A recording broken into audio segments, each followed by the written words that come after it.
సవరి Hallelujah. Hallelujah. Hallelujah. Hallelujah. Praise the Lord. Praise the Lord. Praise the Lord. Praise the Lord. Hallelujah. Hallelujah. యేసువా వందనం. యేసువా వందనం. యేసువా స్తోత్రం. యేసువా స్తోత్రం. యేసువా వందనం. యేసువా వందనం. యేసువా స్తోత్రం. యేసువా స్తోత్రం. యేసుకే స్తుతి. యేసుకే స్తుతి. యేసుకే మహిమ. యేసుకే మహిమ. యేసుకే ఘనత. యేసుకే ఘనత. యేసుకే ఆరాధన. యేసుకే ఆరాధన. Praise the Lord. Praise the Lord. Praise the Lord. Praise the Lord. Praise the Lord. Praise the Lord. అందరి చేతులు జోడించి కళ్ళు మూసుకొని ప్రార్థించడము. సర్వశక్తి గల పితైన సర్వేశ్వర నీకే కొట్లాడను ప్రభా, నీకే స్తుతి ఎంత ప్రభా, నీకే స్తోత్రం ప్రభా. రోమన్స్ చాప్టర్ 8:16 ప్రకారం మా ఆత్మీయత జతపరచుకున్నాం ప్రభా. ప్రభా మార్క్స్ గాస్పెల్ ఇంకా మంచిగా పోవాలని కోరుకున్నాను ప్రభా. ఇంకా లోతైన మనపం ఇవ్వని కోరుకున్నాను ప్రభా. బోధించే వాళ్ళని కూడా మీ ఆధీనంలో ఉంచుకోండి ప్రభా. మా సంఘ కాపరిని మీ ఆధీనంలో ఉంచుకోండి ప్రభా. అతను బోధిస్తున్నప్పుడు ఏ సైతాన్ని అడ్డు రాకుండా చూడండి ప్రభా. అతనికి ఏ అనారోగ్యం రాకుండా చూడండి ప్రభా. ఆయన స్వస్థత పరచండి ప్రభా. ఆయన పాపాలను క్షమించమని కోరుతున్నాను ప్రభా. మా పాపాలను క్షమించమని కోరుతున్నాను ప్రభా. మమ్మల్ని శుద్ధిపరచమని కోరుతున్నాను ప్రభా. వాక్యం విని కూడా మేము మారుతున్నాం ప్రభా. మాలో మారు వచ్చే గుణం ఇవ్వమని కోరుకుంటున్నాను ప్రభా. ప్రభా మా పాపాలను క్షమించమని కోరుకుంటున్నాను ప్రభా. ప్రభా జెనసిస్ చాప్టర్ 1:22 ప్రకారం మీ క్రియేషన్ ఎలా అయితే బ్లెస్ చేశారో మమ్మల్ని కూడా బ్లెస్ చేయమని కోరుకున్నాను ప్రభా. మాథ్యూ చాప్టర్ 10:20 అంటున్నారు ప్రభా, నేను మాట్లాడుతున్నాను తన ఆయన మీరుండి మాట్లాడుతున్నాను ప్రభా. వాక్యం ప్రతి ఒక్క గుండెలో నాటుకోవడానికి కోరుకుంటున్నాను ప్రభా. ప్రభా వాళ్ళలో మంచి జ్ఞానం, మంచి ఇది మనం కోరుకుంటున్నాను ప్రభా. నజరేయుని యేసు నామములో ప్రార్థిస్తున్నాను తండ్రి, ఆమేన్. ఆమేన్. పరలోకమందున మా యొక్క తండ్రి, నీ నామం పూజింపబడుగాక, నీ రాజ్యం వచ్చుగాక, నీ చిత్తం పరలోకమందు నెరవేరినట్లు భూలోకమందు. నానాటి కావలసిన మాకు నేటికి ఇవ్వండి, మా అయితే పన్నుని మన్నించినట్టు మా అప్పులను మీరు మన్నించండి, మా శోధ ప్రవేశింపక కీలు రక్షించండి. ఆమేన్. దేవుని ప్రసాదం చేత నిండిన మరియమ్మ వందనం. ఏలిన వారు మీతో ఉన్నారు, స్త్రీలలో ఆశీర్వారు మీరే, మీ గర్భఫలమందు చేసు ఆశీర్వారునే. పరిశుద్ధ మరియమ్మ సర్వేశ్వరి మాత, పాపాత్ముల మా కొరకు ఇప్పుడు మందసం ప్రార్థించండి. ఆమేన్. దేవుని ప్రసాదం చేత నిండిన మరియమ్మ వందనము. ఏలిన వారు మీతో ఉన్నారు, ఆశీర్వారు మీరే, మీ గర్భఫలమందు చేసు ఆశీర్వారునే. పరిశుద్ధ మరియమ్మ సర్వేశ్వరి మాత, పాపాత్ముల మా కొరకు ఇప్పుడు మందసం ప్రార్థించండి. ఆమేన్. పితా పుత్ర పవిత్రత్వ మహిమ కలుగును గాక, ఆదిలో కలిగినట్టు ఇప్పుడు ఎప్పుడు సదాకాలం కలుగును గాక. ఓ నా యేసువా, పాపట్ల పాపం క్షమించి మమ్మల్ని నరకాల నుండి కాపాడండి. ఎవరికి ఉపవాసోశ్రమ మోక్షదాన్ని చేర్చండి. ఆమేన్. Praise the Lord. Praise the Lord. Praise the Lord. Praise the Lord. Hallelujah. Hallelujah. యేసయ్యా వందనం. యేసయ్యా వందనం. యేసయ్యా స్తోత్రం. యేసయ్యా స్తోత్రం. యేసయ్యా వందనం. యేసయ్యా వందనం. యేసయ్యా స్తోత్రం. యేసయ్యా స్తోత్రం. Hallelujah. Hallelujah. Hallelujah. Hallelujah. Hallelujah. Hallelujah. Praise the Lord. Praise the Lord. Praise the Lord. Praise the Lord. Praise the Lord. Praise the Lord. Praise the Lord. Praise the Lord. Hallelujah. Hallelujah. యేసయ్యా వందనం. యేసయ్యా వందనం. యేసయ్యా స్తోత్రం. యేసయ్యా స్తోత్రం. దయ బిడ్డలారా, క్రీస్తుని యేసుని ప్రేమ గల బిడ్డలారా, ఇదిగోండి ఈరోజు మనము మార్కు సువార్త 2వ అధ్యాయము 7వ వచనం నుంచి ధ్యానించబోతున్నాం. మనం ప్రతిరోజు లైవ్లో మన 22 తారీఖు, ఈ మాసం జూలై 22 తారీఖు నుంచి మార్కు సువార్తను ఎలా ధ్యానిస్తున్నామో అదే విధముగా మార్కు సువార్త 2వ అధ్యాయము మనం ఈరోజు ధ్యానించబోతున్నాం 7వ వచనం నుండి. Okay, so let's start. Mark సువార్త 2వ అధ్యాయం 7వ వచనం.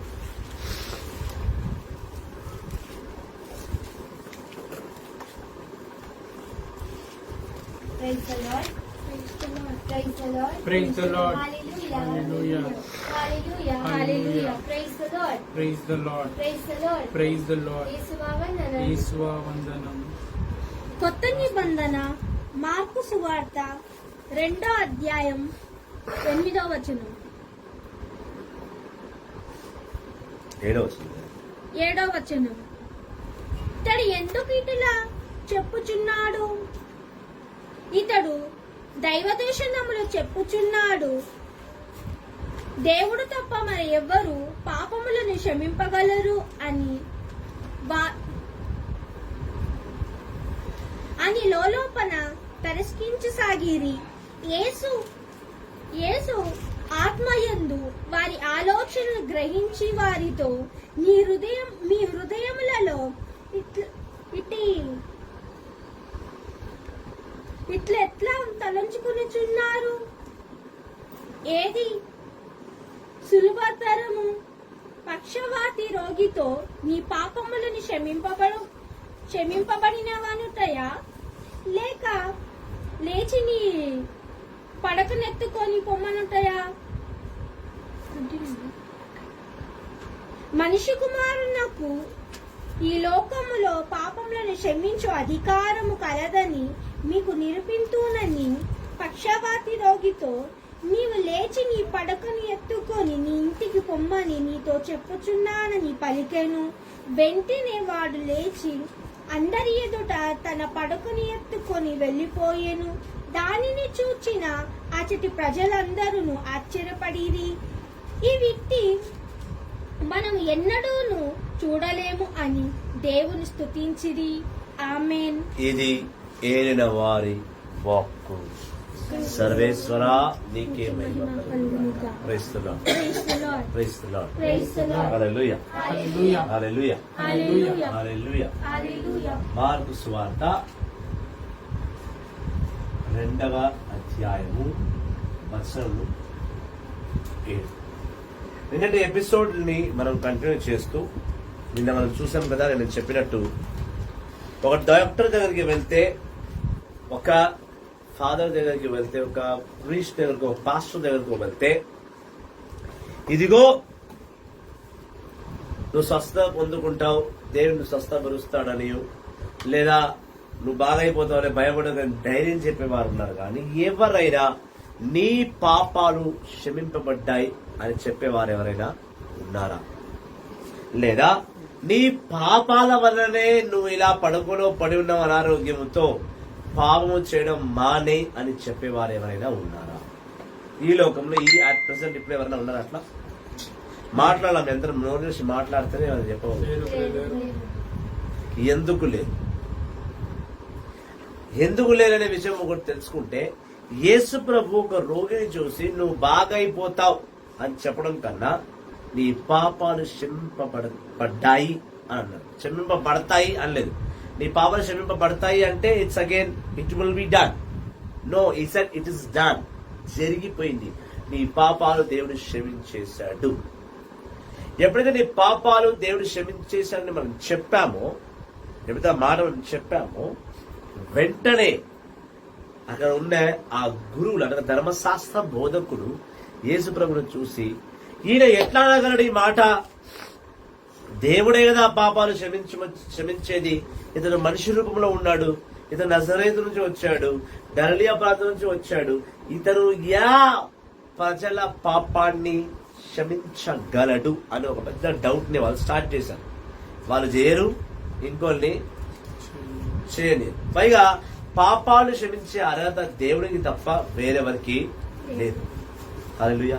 ఎప్పుడైతే ఈ ధర్మశాస్త్ర బోధకులు వీళ్ళందరూ మాట్లాడుకున్నారో, యేసు ప్రభు ఆత్మను బట్టి, అనగా తనలో ఉన్న యెహోవా తండ్రి ఆత్మను బట్టి ఈ ప్రజలు ఏమి గుణుకుంటున్నారో ఆయనకు అది ఒక దైవ బిడ్డ, యేసుక్రీస్తు వెంబడించిన వాడు, యేసుక్రీస్తు ఆత్మను కలిగిన వాడు, ఎదిరి వాడు ఏం గుణుకున్నాడో వానికి తెలిసిపోతుంది. హల్లెలూయా.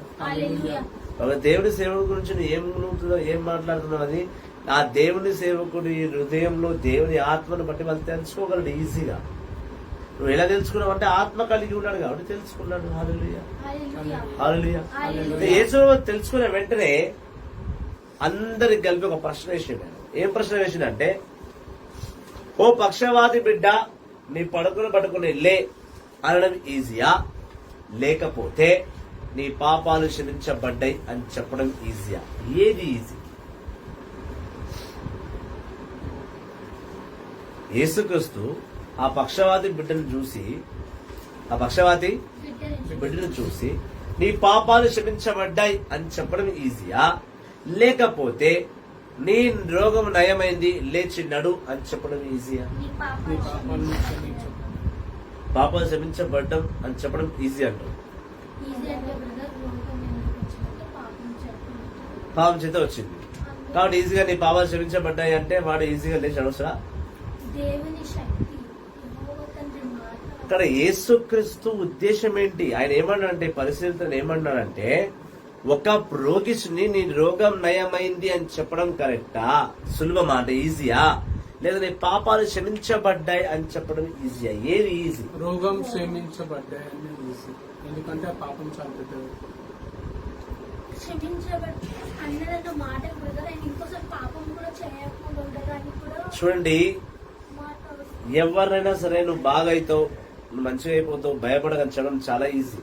నువ్వు బాగు చేయట్లేదు కానీ చెప్పగలుగుతావు. పాపం చేసినని ఎవరు చెప్తారు? పాపం చేసని ఎవరు చెప్పరు. నీ పాపాలు క్షమించబడ్డాయని చెప్పడం చాలా కష్టమైనది. అది ఎవ్వరు చెప్పలేదు, యేసు ప్రభు తప్ప. అది యేసు ప్రభు ఈజీ గాని వేరే ఎవరికి అది ఈజీ కాదు. ఎందుకంటే మనకి ఎవరికి ఇతరుల పాపాలు క్షమించే అర్హత మనకు లేదు. లేదు. ఉందా? నేను చెప్పింది విన్నావా? యేసుక్రీస్తుకే పాపాలు క్షమించారు. రైట్స్ ఉన్నాయి, వేరే ఎవరికి కూడా పాపాలు క్షమించే రైట్స్ లేదు.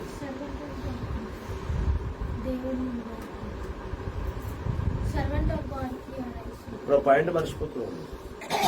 యేసు వెళ్తూ వెళ్తూ ఒకటి మాట అన్నాడు, యోహాను సువార్త 19వ అధ్యాయంలో, నువ్వు ఎప్పుడైతే నీ వారి పాపములను నువ్వు క్షమించవో నీ పాపాలు క్షమించబడవు అన్నాడు. అలా మరి యేసు నువ్వు ఒక్కడికి పాపాలు క్షమించాలంటున్నాడు. అందుకే నా విన్నవా అడిగాను. వెంటనే ఒక క్వశ్చన్ వేసేదాన్ని. అది బయట నుంచి బోధించాడు యోహాను సువార్త 19వ అధ్యాయం. నా క్వశ్చన్ ఏంటంటే, యేసు ప్రభు ఒక్కరికే పాపాలను క్షమించే అర్హత ఉందంటారా అంటున్నాం. ఎస్, అది వాస్తవం. అది వాస్తవం. ఆయన ఒక్క వ్యక్తికి యావత్తు లోకంలో ఉన్న ప్రతి మానవాళి పాపాన్ని క్షమించే అర్హత ఉంది. మనకి కూడా పాపాలను క్షమించే అర్హత ఉంది. కానీ ఎంతవరకు? మన కుటుంబ సభ్యుల వరకు, మనకు సంబంధించిన వారి వరకు, మన సుపరికం వరకు, మన స్నేహితుల వరకు. వాళ్ళ పాపాన్ని మర్చిపోయి మళ్ళీ వాళ్ళని క్షమించి దగ్గర ఫర్గివ్ అసెన్స్. అందుకని పరలోక ప్రార్థనలో మనం ఏమంటాం? As we force against us, and it's not a temptation, but deliver us from all evil. Amen. Our Father who art in heaven, hallowed be thy name. Thy kingdom come. Thy will be done on earth as it is in heaven. Give us today our daily bread. Forgive us our trespasses. Give us our trespasses. God, you forgive our sins first. Then we can forgive others.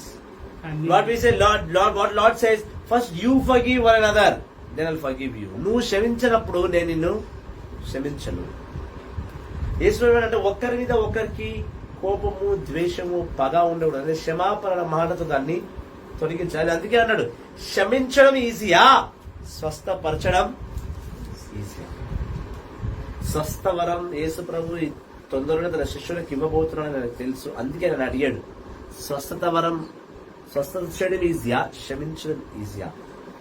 ఎట్టి రోగినైనా ఎట్టి రోగాన్నైనా నయం చేసి క్షమించే అర్హత దేవుడు ఒక్కడికే ఉంది. అది ఎవరు పడితే అది వాళ్ళు చెయ్యలేదు. అందుకే అన్నాడు, క్షమించడం చాలా కష్టం. ఆ వ్యక్తి అందరూ పడకలో ఉన్నాడు అంటే వాడి పాపాన్ని దేవుడు క్షమించలేదు కాబట్టి అంత కష్టపడుతున్నాడు వాడు.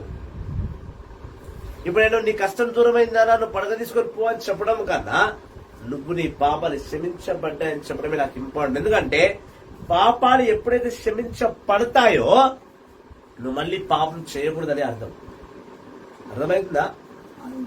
Very good evening. Praise the lord.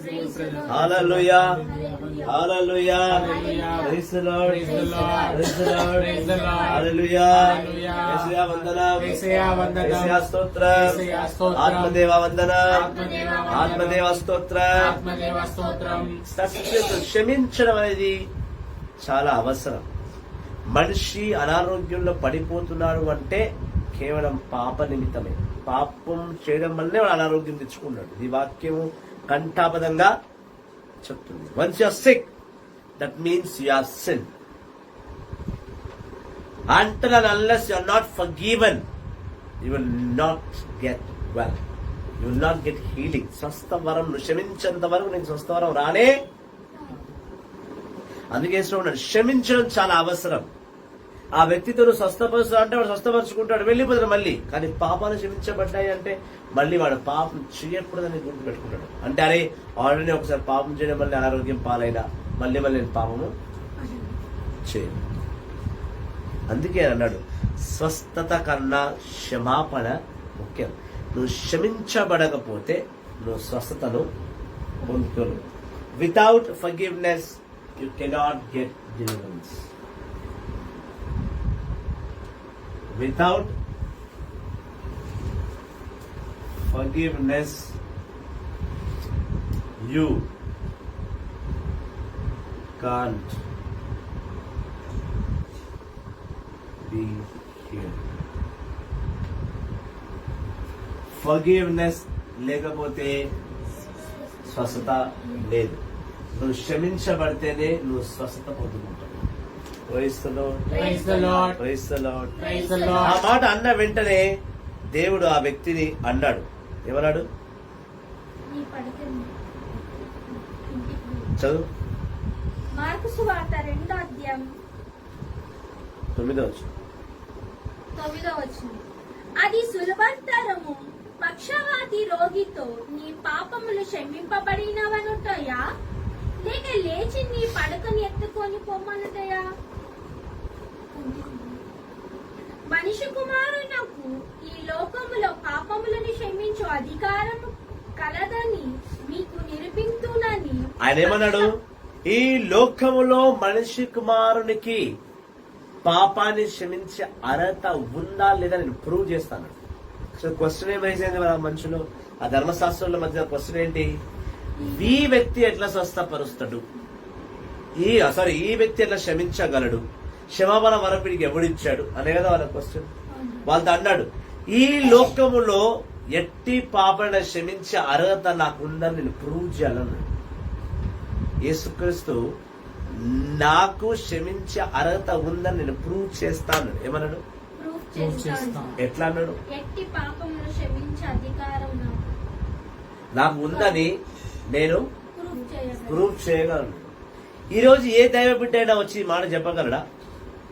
ఏ క్రైస్తవైనా కథోలికైనా చెప్పగలడా? పూర్తి జ్ఞానం లేనివాడు చెప్పలేడు. జ్ఞానం ఉన్నవాడు చెప్పగలుగుతాడు. పూర్తి జ్ఞానం లేనివాడు చెప్పండి. నేను చెప్పగలుగుతాను. నా ముందు ఏ క్వశ్చన్ పెట్టు, నేను ప్రూవ్ చేస్తాను. Praise the Lord. Praise the Lord. Praise the Lord. Praise the Lord. యేసు అన్నాడు, ఈ వ్యక్తి యొక్క పాపాలు క్షమించబడ్డాయని చెప్పడానికి నేను ప్రూఫ్ ఇప్పిస్తాను అన్న వెంటనే ఆయన ఏం చేసి చదవను 11వ వచనం. అని పక్షవాతి రోగితో నీవు లేచి నీ పడకని ఎత్తుకొని ఇంటికి పొమ్ము, నీతో చెప్పుచున్నానని పలికెను. Continue brother. వెంటనే వాడు లేచి అందరి ఎదుట తన పడకను ఎత్తుకొని వెళ్లిపోయాను. దానిని చూచిన అతడి ప్రజలందరూ ఆశ్చర్యపడిరి. ఎప్పుడైతే ఆ పక్షవాది రోగితో, ఓ కుమారుడా నీ పాపాలు క్షమించబడ్డాయి, లేచి నీ పడకను తీసుకొని నడు అన్నాడో, వెంటనే ఆ వ్యక్తి లేచి నడచడం మొదలు పెట్టాడు. అంటే అక్కడ ఏమైంది?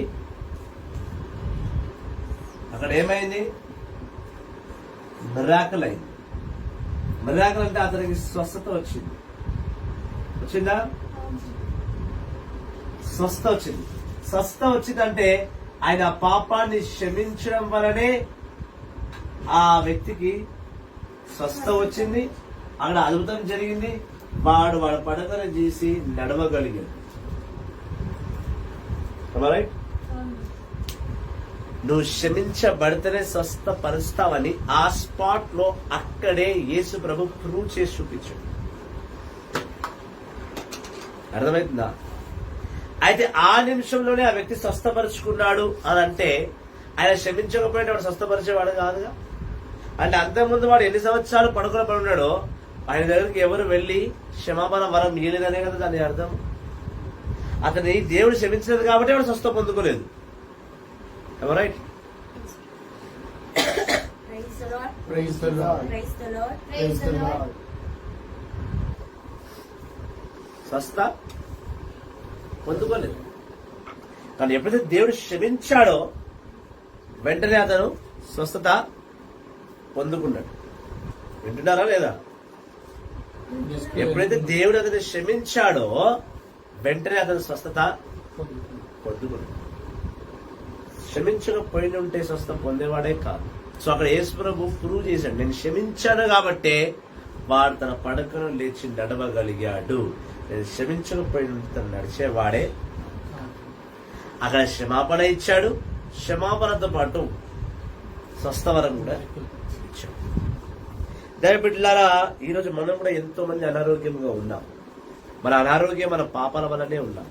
దేవుడు ఎప్పుడైతే నీ పాపాలను నలగదొక్కేస్తాడో, ఎప్పుడైతే దేవుడు నీ పాపాలను క్షమించేస్తాడో, అప్పుడు నువ్వు కంప్లీట్ గా హీలింగ్ ని పొందుకుంటావు, కంప్లీట్ స్వస్థతను పొందుకుంటావు. Praise the Lord. Praise the Lord. నీ పాపాలు క్షమించబడాలి. నువ్వు క్షమించబడకపోతే నువ్వు స్వస్థత పొందుకోలేవు. ప్రాబ్లం ఏంటి? Praise the Lord. Praise the Lord. They're getting distracted. ఎక్కడ మీరు దారి తప్పుతున్నారు. Don't do that. Hallelujah. Hallelujah Hallelujah. Hallelujah Hallelujah. హల్లెలూయా. ఎప్పుడైతే ఆ మాట అన్నాడో ఆ మనిషి లేచి నడవడం చూసి అక్కడ ఉన్న ప్రజలందరూ కూడా ఆశ్చర్యానికి గురయ్యారు. ఆశ్చర్యంగా చూస్తారు, ఏమైంది, ఇంత గొప్ప అద్భుత కార్యం జరిగింది, ఇక్కడ స్వస్థ పొందుకున్నాడు, క్షమించబడ్డాడు అని విచిత్రంగా చూడడం మొదలుపెట్టారు. Praise the Lord. Praise the Lord. Praise the Lord. Praise the Lord. Hallelujah. Hallelujah. Hallelujah. Hallelujah. So ఇటు విధముగా ఒక పక్షవాతి వ్యక్తిని దేవుడు క్షమించి మళ్ళీ స్వస్థను ఇచ్చాడు. ఏంటో డౌట్? ఇక్కడ forgiveness అని చెప్పారు Sure. కదా. మార్కు సువార్త 2:7 క్షమించమని చెప్తున్నారు కదా. అవును, పాపాలు క్షమించానని చెప్తున్నాడు. అవును, మరి యెషయా 40:3 ఎలా చెప్పారు, ఏం చెప్పారు? ఒకసారి యెషయా 40:3 తీయమ్మా. Praise the Lord. Praise the Lord. Praise the Lord. Praise the Lord. Hallelujah Hallelujah. Hallelujah Hallelujah. యెషయా గ్రంథము 40:3 ఉమ్. ఒక శబ్దం ఇంటిలో పలికెను, ఎడారిలో 40:3 కరెక్ట్ చూసుకుంది.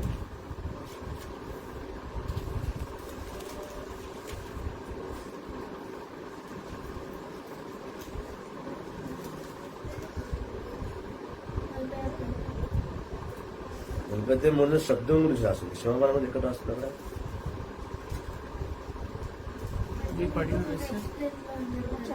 పాపం క్షమించబడ్డానికని ముందుగా దూత ప్రకటన చేసింది.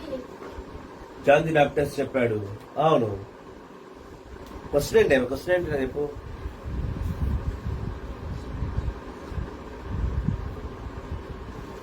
What do you listen? Mark సువార్త 2:7 ఫర్గివ్నెస్ ఇచ్చినని చెప్తున్నారు. అవును, మొన్న మీరు యెషయా 40:3 జాన్ ది బ్యాప్టిస్ట్ గురించి యెషయా మాట్లాడని చెప్పారు. జాన్ ది బ్యాప్టిస్ట్ అంటే మార్కు సువార్త 1 ప్రకారము జాన్ ది బ్యాప్టిస్ట్ పాపాన్ని క్షమించబడాలి అంటే మీరు బ్యాప్టిజం పొందుకోవాలి అని చెప్తున్నాడు. అవును, పాపము క్షమించబడ్డ తర్వాత మళ్ళీ యేసుక్రీస్తు ఎందుకు వచ్చి పాపాలు క్షమించబడతారు అడుగుతున్నారు అంటున్నావా? ఈ ప్రశ్న తీరదు. క్వశ్చన్ ప్రిపేర్ అయి రావాలి. అడ్డదిద్దంగా క్వశ్చన్ అడిగితే అట్లా అర్థమవుతుంది. ఇప్పుడు అక్కడ మార్కు సువార్త 1 స్పష్టంగా 2వ వచనం నుంచి చూస్తే యోహాను బాప్తిజం ఎవరితో చెప్తున్నారు పాపాలను క్షమించబడ్డాలని? యూదా ప్రజలతోటి. అంటే అక్కడ యూదా పట్టణంలో ఆ యోదా నదికి ఎవరి దగ్గర వచ్చారో వాళ్ళ దగ్గర ప్రకటించడం అంటే చెప్తూ ఉన్నాడు ప్రతి ఒక్కరికి. ఆ యోదా నది దగ్గరికి ఈ పక్షవాతి వ్యక్తి వెళ్ళలేడు. పక్షవాతి కదా పడకలో పడ్డాడు. వీడు ఎక్కడ వెళ్తాడు? వాడిని మోసుకుపోయినా కూడా, వాడిని మోసుకుపోయి చేద్దామన్నా కూడా వాడు స్వస్థ పొందుకోలేడేమని ఒక అల్ప విశ్వాసం వాడు ఉంటూ. అందుకే వాడి పాపాలు జాన్ ది బ్యాప్టిస్ట్ క్షమించలేకపోయాడు. అందుకని యేసు దగ్గరకు వచ్చాడు. ఇప్పుడు ఇంతకుముందు మనం చూస్తున్నట్టయితే ఇదే మార్కు సువార్త 1 పైన వచనంలో చూస్తే ఒక మనిషికి కుష్ఠరోగి వాడికి అంటే స్కిన్ డిసీజ్ వచ్చిన వాడికి స్వస్థ ఇచ్చాడు దేవుడు. ఇచ్చారు. ఆ వ్యక్తి కూడా జాన్ ది బ్యాప్టైజర్ పోలేదు, తన పాపాలు అక్కడ క్షమించబడలా. జాన్ ది బ్యాప్టైజర్ ఎవరు తన పాపాల కానీ బ్యాప్టిజం పొందుకొని దేవుని ఫర్గివ్నెస్ పొందుకోలేదో వాళ్ళు యేసు ప్రభు దగ్గర పొందుకుంటున్నారు. యేసు ప్రభుకి జాన్ ది బ్యాప్టైజ్ డిఫరెన్స్ ఏంటంటే, జాన్ ది బ్యాప్టైజ్ కేవలం మన పాపాలు క్షమించబడడానికి ప్రార్థన చేయగలడు, దేవుని ద్వారా మనకు క్షమాపణ తీసుకొచ్చి ఇవ్వగలడు. జాన్ ది బ్యాప్టైజ్ మీడియేటర్ గా, మధ్యవర్తిగా పని చేయగలడు. కానీ యేసు ప్రభు డైరెక్ట్ గా పాపాన్ని క్షమించగలడు. ఆమేన్. క్షమాపణ యోవత నుంచి తీసుకురావడం జాన్ ది బ్యాప్టైజ్ పని, కానీ వెంటనే క్షమించి స్వస్థ ఇచ్చే వరము ఆశీర్వాదం వేసుకోడు. ఆమేన్. ఎందుకంటే జాన్ ది బ్యాప్టైజ్ జకరియకి ఎలిజబెత్ పుట్టినవాడు, యేసు ప్రభు యెహోవా తండ్రి. హల్లెలూయా, హల్లెలూయా, Hallelujah. హల్లెలూయా. Hallelujah. మరి బ్రదర్ లేవియాకాండం 5వ అధ్యాయం 5వ వచనంలో పాపాలు క్షమించు అన్నాడు. లేవియాకాండం 5వ అధ్యాయం 5వ వచనంలో ఏం రాస్తుందంటే, నీ పాపాలను దేవుని దగ్గర నువ్వు ఒప్పుకుంటే దేవుడు క్షమిస్తాడు అని రాయడు. యేసుక్రీస్తుకి ఎట్టి పాపాలను క్షమించే శక్తి అయిన ఒక్కడికే ఉంది, ఇంకెవ్వరికి లేదు. ప్రవక్తలు, సేవకులు, సెయింట్స్ వీళ్ళందరూ కూడా మన గురించి యెహోవా తండ్రి దగ్గరికి వెళ్లి మన పాపాలు క్షమించమని వేడుకునే ఆశీర్వాదం ఉంది. మనమే వెళ్లి వేడుకోవచ్చు దేవుని దగ్గర, నా పాపాలు క్షమించమని నువ్వు వేడుకోవచ్చు, దేవుడిని డైరెక్ట్ గా ఇస్తాడు. ఇక్కడ ఏంటంటే యేసు ప్రభు దగ్గరకు నువ్వు వెళ్ళి వేడుకోకపోయినా ఆయన వచ్చి నీ పాపాలు క్షమించగలడు. అత్తడి యెహోవా తండ్రి ఒక్కడికి క్షమించే వరం ఉంది కదా, అదే వరం యేసు ప్రభుకే ఉంది, ఆయనతో మళ్ళీ ఎవ్వరికి లేదు. అందరు వేడుకుంటే క్షమాపణ వస్తుంది. ఈయన వేడాల్సిన అవసరం లేదు, వేడమంటే ఈయన ప్రార్థన చేయాల్సిన అవసరం లేదు. జస్ట్ పట్టుకొని నీ పాపాలను క్షమించేశాననే అధికారం ఆయనకు ఉంది, ఆయన ఒక్కడికే ఉంది అది అధికారం. ఆయన ఎవరినైనా క్షమించగలడు. నువ్వు వెళ్ళి ప్రార్థన చేసుకుంటే క్షమాపణ ఏమని దేవుడు అని అడగాలి. ఇప్పుడు నీకు చల్లగా నీ కిడ్నీ ఒకటి కొంచెం ఇంకిపోతుంది, తక్కువైతుంది, నీ కిడ్నీకి ఏదో ఇష్యూస్ వచ్చాయి, నువ్వు 7 రోజులుగా ప్రార్థన చేస్తున్నావు, ఎందుకు నువ్వు మొదటి రోజు ఎందుకు స్వస్థ పొందుకోలేదు? 7వ రోజు తర్వాత ఎందుకు పొందుకున్నావు? ఈ పాపాలు పూర్తిగా 7 రోజులు టైం పెట్టింది నువ్వు దేవుని దగ్గరికి వెళ్ళి వేడుకోవడానికి. నువ్వే కాక నీ పైబడి ఉన్న బోధకుడు 7 రోజులుగా అతను కూడా ప్రార్థన చేశాడు. ఎప్పుడైనా బోధకుడు వెళ్ళి దేవారా బిడ్డని క్షమించాను అన్నాడో, దేవుడు నీ రోగాన్ని స్వస్థపరిచాడు. నీ మాట విని స్వస్థపరచాలని నువ్వు అనుకుంటున్నావు, నీ కొరకై బోధకుడు వెళ్ళి వేడుకోవాలని దేవుడు అంటున్నాడు. నేను వేడుకుంటే జరిగింది అది. కానీ ఇప్పుడు యేసు నిజంగా వచ్చి ఉంటే నేను పట్టుకున్న వెంటనే నువ్వు మోకరించి నా ముందు ప్రార్థన చేయి, నా ముందు నాకే ప్రార్థన చేయి, నేను నీకు స్వస్థపరుస్తాను యేసు వచ్చేప్పుడు. నిన్ను మెచ్చి నీ విశ్వాసాన్ని మెచ్చి వెంటనే పట్టుకున్న ఆటోమేటిక్ గా స్పాట్ నీ పాపాన్ని క్షమించి నీకు స్వస్థవరం చేస్తుంది. డిఫరెన్స్ అది. లేవియాకాండం 5వ అధ్యాయం 5వ వచనంలో గానీ, యెషయా గ్రంథం 40వ అధ్యాయం 3వ వచనంలో గానీ, మార్కు సువార్త 1వ అధ్యాయం 2వ వచనంలో గానీ, ఈ ముగ్గురు కూడా మన పాపాలని వేడుకున్నారు. ఇక్కడ యేసు ప్రభు ఎవరిని వేడలేదు, డైరెక్ట్ గా వచ్చి నీ పాపాలు క్షమించబడ్డాయి, నీ పడకలు వేసుకున్నాడు అని చెప్పి అతనికి పాపాన్ని క్షమించే అర్హత కూడా ఉంది, స్వస్థ ఇచ్చే ఆశీర్వాదం ఉంది. పాపము చేసిన వాడు క్షమాపణ పొందుకోలేనిదే స్వస్థపరచలేడు అనేది యేసు ప్రభు ఇక్కడ ప్రూవ్ చేసి, ఈ అధ్యాయం వచనంలో యేసు ప్రభు ప్రూవ్ చేసిందల్లా ఏంటంటే, నీ పాపము క్షమించబడకపోతే నువ్వు స్వస్థ పొందుకోలేవు. కానీ ఎప్పుడైతే ఆ పారలైజ్ మ్యాన్ తో యేసు ప్రభు ఏమన్నాడు, ముందుగా ఫస్ట్ కూడా ఏమన్నాడు, you get up and walk అని చెప్పలే, లేచి నడు అని చెప్పలా, ముందు నీ పాపాలు క్షమించబడాలి అన్నాడు.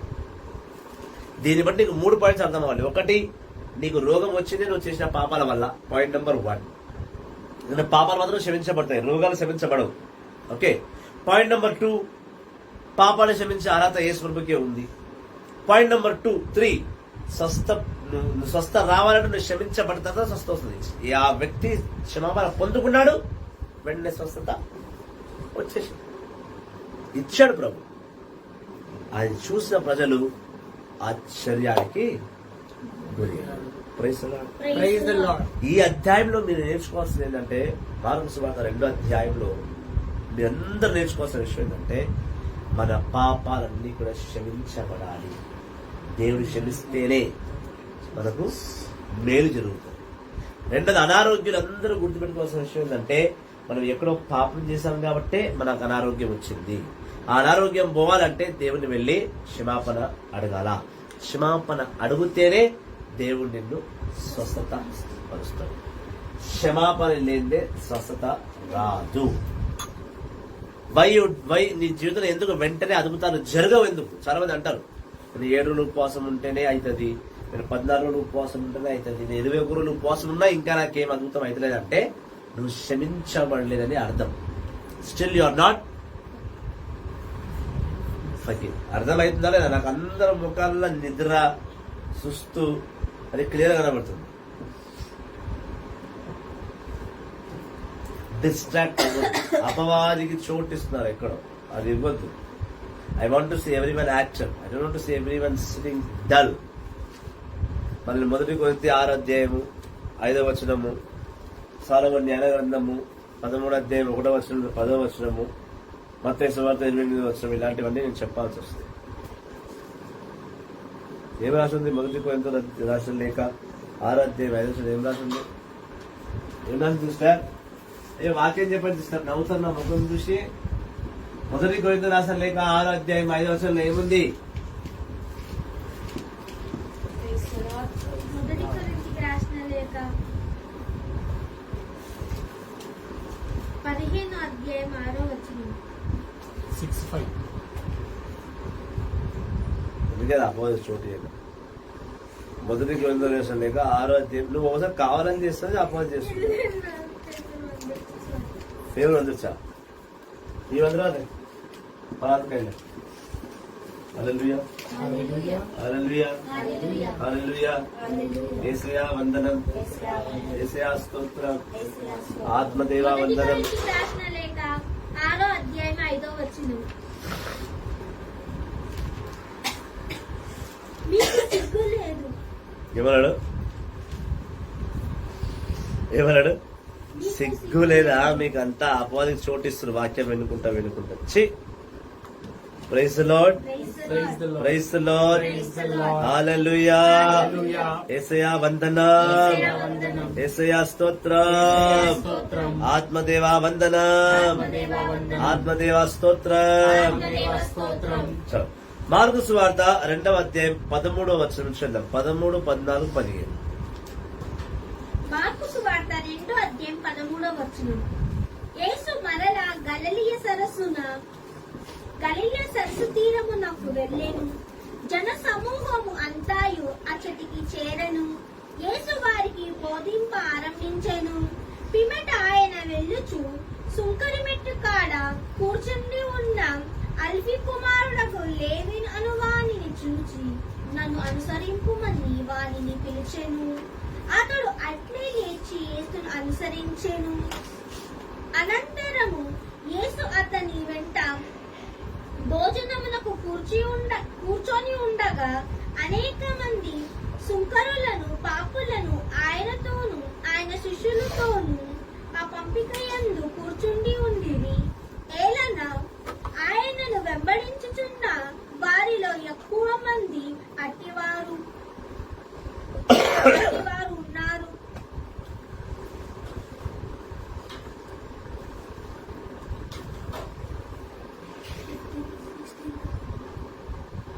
దానిని చూచిన ధర్మశాస్త్ర బోధకులకు పరిసరీయులు కొందరు, మీ గురువు సుంకరులతోనూ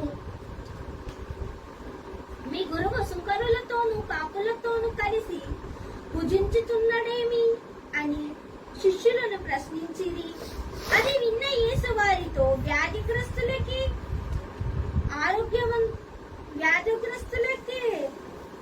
వైద్యుడు అవసరం కానీ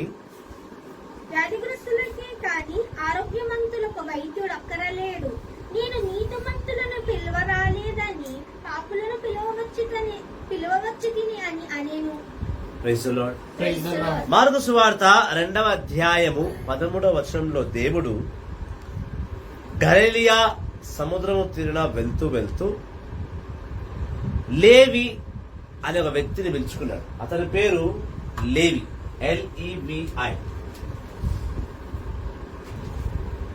LEVI, సన్ ఆఫ్ అలాఫాస్. ఇంగ్లీష్ లో అలాఫాస్, లేవి అల్ఫై కుమారుడు. రాసుకోండి, లేవి అల్ఫై కుమారుడు. ఆ సముద్రం తీరిన దేవుడి వాక్యాన్ని బోధిస్తూ, చాలా మంది వాక్యాన్ని బోధిస్తూ సడన్ గా లేవి అల్ఫై కుమారుడిని పిలిచాడు. అతను ఒక సుంకరి అంటే ట్యాక్స్ కలెక్టర్, వడ్డీ వ్యాపారం చేసేవాడు. ఎవరు? Tax collector. పబ్లిక్ దగ్గర పన్నును వసూలు చేసి తీసుకెళ్లి రాజు ధర్మశాస్త్రంలో కట్టేవాడు. రాజు ట్యాక్స్ మీరు government tax, building tax, room ఇల్లు ట్యాక్స్, బండి ట్యాక్స్, రోడ్ ట్యాక్స్ అన్ని కడుతుర్రా. ఈ ట్యాక్స్ అన్ని గవర్నమెంట్ కు పోతాయి. ఆ గవర్నమెంట్ ట్యాక్స్ డబ్బులతోనే మనకి మళ్ళీ డెవలప్మెంట్స్ చేస్తాయి. మన డబ్బులతో మనం డెవలప్మెంట్ చేస్తాం. అర్థమైందా? Yes, brother. అర్థమైందా? అర్థమైంది. సో లేవి అల్ఫై కుమార్ లేవి పని ఏంటంటే ప్రజల దగ్గర పన్ను డబ్బులు వసూలు చేసి తీసుకుని రాజులకు ఇవ్వాలి. అతని పని అది, తన వృత్తి. పైగా ఇతను మంచి వడ్డీ వ్యాపారం కూడా చేస్తాడు, మన డబ్బులు వడ్డీకి తిప్పుతాడు. ఈ రెండు చేస్తున్న సమయంలో దేవుడు ఆ లేవి అనగా అల్ఫై కుమార్ లేవిని చూసి రా నన్ను వెంబడించుమని చెప్పాడు. ఏమన్నాడు? Just come and follow me, నన్ను వెంబడించు అన్నాడు. ఆ లేవి కుమారుడు ఉన్నవన్నీ వదిలేసి దేవుణ్ణి వెంబడించడం మొదలుపెట్టింది. ఓకే, సరే. ఇక్కడ ఒక క్వశ్చన్ చెప్పండి. 12 అపోస్తుల్లో ఈ లేవి అనేవాడు ఉన్నాడా? ఎవరైనా Matthew. మీరు చెప్పండి ఇవన్నీ. ఈ లేవి ఎవరో కాదు, ఈ లేవియే మాథ్యూ, మత్తయి.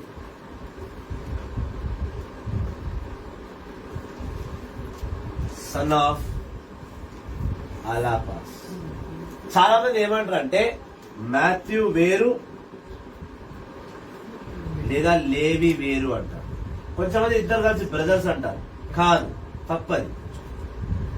ఈ మాథ్యూ, ఈ లేవి ఇద్దరు ఒక్కరే.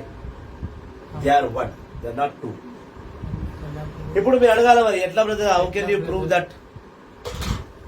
ఎలా అవుతారు బ్రదర్? మాథ్యూ లేవి ఒకటి. మాథ్యూ లేవి ఇద్దరు ఒక్కరు ఎలా అవుతారు నేను చెప్తా. ఇప్పుడు వెంటనే వెంబడించమన్నాడా?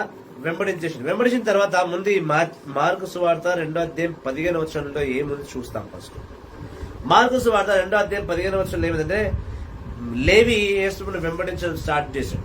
Very good evening, praise the Lord, Joseph Pascal, long days. Brother నేను మీకు కాల్ చేశాను, మీరు లిఫ్ట్ చేయలేదు. Actually why I was calling you is, మీరు నాకు ఒక హోలీ స్పిరిట్ వ్యక్తి ఒక లింక్ పంపించారు తెలుసా. ఒక 4 పాస్టర్లు, ఈ రవి అనే ఒక వ్యక్తి, పిఏ మోసెస్, వీళ్ళు హోలీ స్పిరిట్ ని భాషల వరం ఉన్న ఒక వీడియోస్ పంపించారు, లింక్ పంపించారు. ఆ లింక్ పోయింది నా దగ్గర. సో ప్లీజ్ మీరు ఒకసారి నాకు ఆ లింక్ పంపించండి. నేను దాని మీద వీడియో చేశాను నిన్న.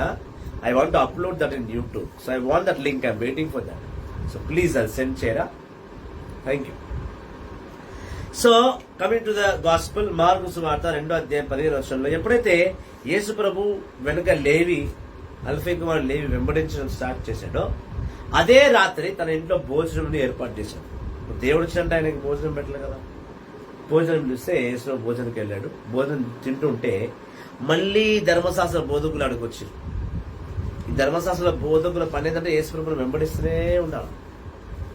వీడు యేసుప్రభుని వెంబడిస్తూ ఏంది మీ గురువు, మీ యేసుప్రభు ఏంది పాపులతో భోజనం చేస్తున్నాడు, ఆడు డబ్బు వ్యాపారం చేశాడు, పాపి, వాడు సుంకరి, వాడితో మీ బాస్, మీ గురువు ఏంటి వాళ్ళతో కూర్చొని భోజనం చేస్తాడు ఏంటి అని అన్నగానే ఆ ప్రజలు ఆన్సర్ ఇయ్యలేదు. యేసుప్రభువే చదువు తీసుకుని ఆన్సర్ ఏమి ఇచ్చాడంటే, చూడండి ధర్మశాస్త్ర బోధకులారా, ఆరోగ్యంగా ఉన్నవాడికి డాక్టర్ అవసరం లేదు. మంచి హెల్తీగా ఉన్నావు, నువ్వు డాక్టర్ దగ్గర పోతావా? పో. ఏదైనా అనారోగ్యంగా ఉన్నారో వాడు డాక్టర్ దగ్గర పోతాడు. అట్లా నేను ఈ లోకంలో నీతిమంతుల గురించి రాలే, పాపుల గురించే వచ్చినాడు, అనారోగ్యుల గురించే వచ్చిన. సో పాపుల గురించి వచ్చినప్పుడు నేను పాపులతోనే సమయం గడుపుతా, వాళ్ళెంబడి తింటా, వాళ్ళెంబడి నేను తిరుగుతా, వాళ్ళని మారుస్తుంటా. కానీ పుణ్యాత్ముల మీతో నాకు ఫ్రెండ్షిప్ ఏంటి? నేను ఎవరి గురించి వచ్చినా నేను వాళ్ళతోనే ఉంటాను కదా. ఇప్పుడు నేను ఒక్కరిని తీసుకుని వెళ్ళంగానే పోతున్నా అంటే నేను వాడినప్పుడు వెళ్ళంగానే పోయినప్పుడు వాడినప్పుడు తిరిగి రావాలా. నేను వాడు వెళ్ళంగానే ఉద్దేశం నువ్వు ఒకతో నేను ఒకతో పోతాను అనలేం కదా. It's the purpose of Jesus life. యేసుక్రీస్తు జీవితంలో ఒక ప్రణాళిక ఉంది, అవునా కదా. సో అదే అన్నాడు, నేను పాపుల గురించి వచ్చినా, నేను నీతిమంతుల గురించి రాలా. వీళ్ళకి వైద్యుడిని నేను. I came them to heal their heart. వాళ్ళ హృదయంలో పాపం ఉంది. ఆ పాపం వల్ల అనారోగ్య పాలవుతున్నారు. They are following sick at their heart. Lamentations విలాప గీతములు జర్మయా తర్వాత ఉంటది. Praise the Lord. Praise the Lord. Praise the Lord. Praise the Lord. Praise the Lord. Praise the Lord. Praise the Lord. Praise the Lord. Praise the Lord. Praise the Lord. Hallelujah. Hallelujah. Hallelujah. Hallelujah. Praise the Lord. Praise the Lord. Praise the Lord. Praise the Lord. యేసువా వందనం. యేసువా వందనం. యేసువా స్తోత్రం. యేసువా స్తోత్రం. యేసువా వందనం. యేసువా వందనం. యేసువా స్తోత్రం. యేసువా స్తోత్రం. Praise the Lord. Praise the Lord. Praise the Lord. Praise the Lord. Praise the Lord. Praise the Lord. విలాప గీతం 5వ అధ్యాయం 17వ వచనం. పాత నిబంధన విలాప గీతములు 5వ అధ్యాయం 17వ వచనం. సియోను కొండ నాశనమాయను, నక్కలు దాని మీద తిరగాడుచున్నవి. కావున మన హృదయములు వ్యాధితో నిండిపోయినవి. ఎస్, మా హృదయము వ్యాధితో నిండినది. Our heart is sick. When your heart is sick, your body is completely sick. నేను నా హృదయం రోగంతో నింపబడ్డది. దానికి స్వస్థ కావాలంటే దానికి వైద్యుడు కావాలి. నా యేసుప్రభు పరమ వైద్యుడు. ఆయన హృదయాన్ని బాగు చేయడానికి వచ్చాడు. బండలాంటి హృదయాన్ని కదిలించడానికి వచ్చాడు. పాప హృదయాన్ని శుద్ధి చేయడానికి వచ్చాడు. తన పాపలతో ఉండడమే కరెక్ట్. హల్లెలూయా. హల్లెలూయా. ధర్మశాస్త్ర బోధకులు అడుగుతారు, ఎందుకు అయినా వారు పాపలు ఎవడు కూర్చొని భోజనం చేస్తున్నాడు? ఏమవసరం అంటే పాపలతో ఉండాలి ఆయన. పాపల గురించి అట్లా ఆన్సర్ చెప్పి ఆ ధర్మశాస్త్ర బోధకుడిని నోరు మూయించేశాడు. ఆ లేవితో ఉన్నాడు, లేవిని మార్చాడు, అతను భోజనం చేశాడు, దేవుని వాక్యాలను పంచుకున్నాడు, పరలోక రాజ్యాల్ని లేవికి చెప్పాడు. మీ డౌట్ ఏంటంటే ఈ లేవి మాథ్యూ ఎట్లా అవుతాడు? అంతే కదా. మత్తయి సువార్త 9వ అధ్యాయం 9 నుంచి 13. మత్తయి సువార్త 9వ అధ్యాయం 9 నుంచి 13 వచనం. Praise the Lord. Matthew's Gospel, chapter 9. Praise the Lord. Praise the Lord. Praise the Lord. Hallelujah. Hallelujah. Hallelujah. Hallelujah. Praise the Lord. Praise the Lord.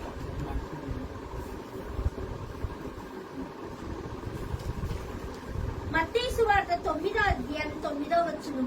తరువాత యేసు అటు నుండి వెళ్ళుచున్నప్పుడు మెట్టుకాడ కూర్చున్న మత్తయి అను వానితో, నన్ను అనుసరింపుమని నేను. అతడు అట్లే లేచి ఆయనను అనుసరించెను. ఆ ఇంటిలో యేసు భోజనమునకు కూర్చుండినప్పుడు సుంకరులు, పాపులు అనేకులు వచ్చి ఆయనతో ఆయన శిష్యులతోనూ పంపికయందు కూర్చుండిరి. అది చూచిన పరిసరీయులు, మీ బోధకుడు ఇటుల సుంకరులతో పాపులతో కలిసి భుజించుచున్నాడేమి అని ఆయన శిష్యులను ప్రశ్నించిరి. ఆ మాటలను ఆలకించిన యేసు, వ్యాధిగ్రస్తులకే కాని ఆరోగ్యవంతులకు వైద్యుడు అక్కరలేడు. నాకు కారుణమేమి కావలేను గాని బలి అవసరము లేదు అను లేఖనమునందరి అర్థమును మీరు గ్రహింపరు.